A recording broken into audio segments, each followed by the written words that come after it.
Om Swastiastu, perkenalkan nama saya Putu Saragovinda dengan NPM 2020-3212-1121. Kesempatan kali ini saya akan menjelaskan masa sebelum penjajahan pada tahun 1600. Dinamika perekonomian Indonesia sejalan dengan perkembangan kehidupan bangsa Indonesia yang diwujudkan melalui keperadaban kerajaan yang ada di Nusantara. Nama saya Anak Agung Gede Agung Teja Dalem, NPM 2020-2121-21071. Saya ingin melanjutkan penjelasan dari Satya Govinda.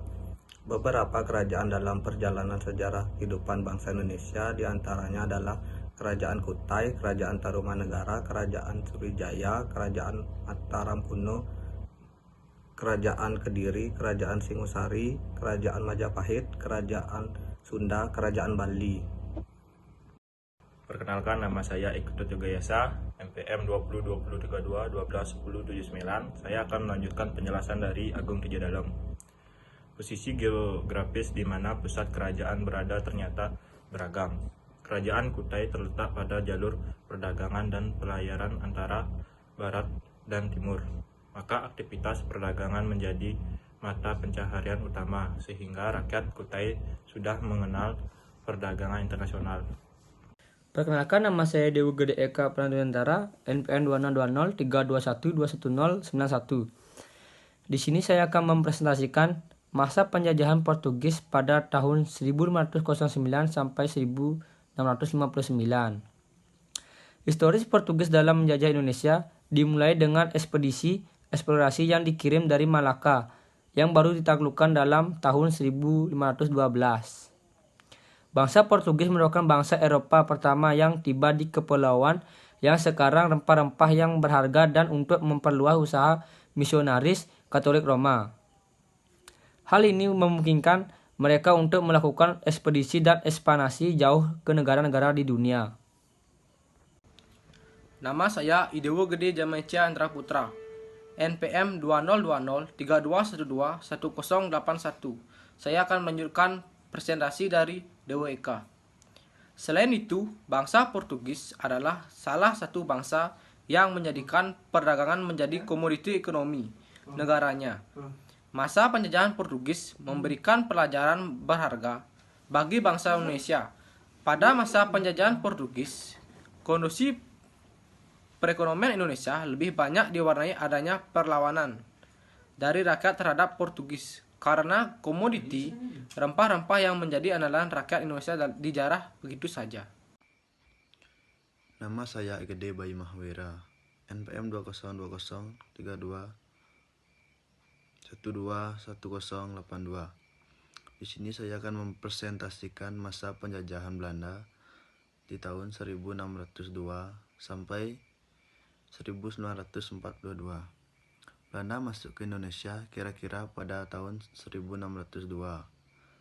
Belanda secara perlahan-lahan menjadi penguasa wilayah yang kini adalah Indonesia. Hal itu dilakukan dengan memanfaatkan perpecahan di antara kerajaan-kerajaan kecil yang telah menggantikan Majapahit.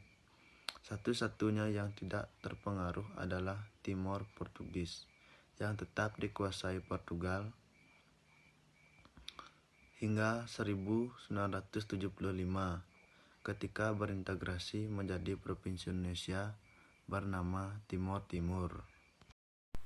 Perkenalkan, nama saya Putu Agus Arya Pramana Putra, NPM 2020-3212-1107. Saya akan melanjutkan penjelasan dari Bayu.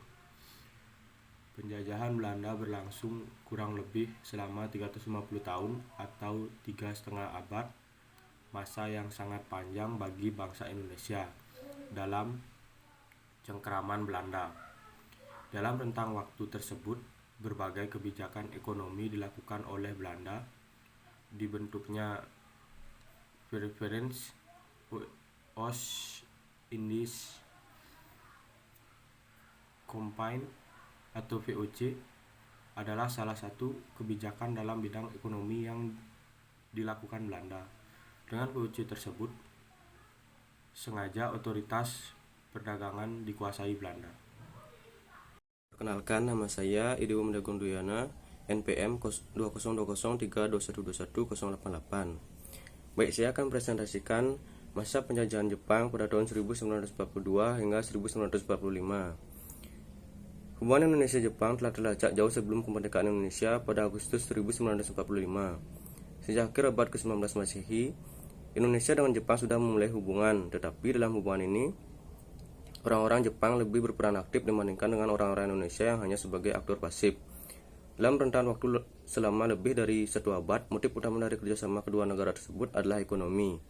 Barulah menjelang akhir paruh pertama abad ke-20, motif politik ekspansi mulai timbul dengan kepercayaan diri yang dimiliki Jepang yang saat itu sedang maju sangat pesat, khususnya dalam bidang industri dan militernya. Hubungan Indonesia-Jepang di tanah Hindia Belanda pada konteks itu diawali dengan kedatangan imigran ilegal yang tidak terorganisir yang disebut dengan Kimin.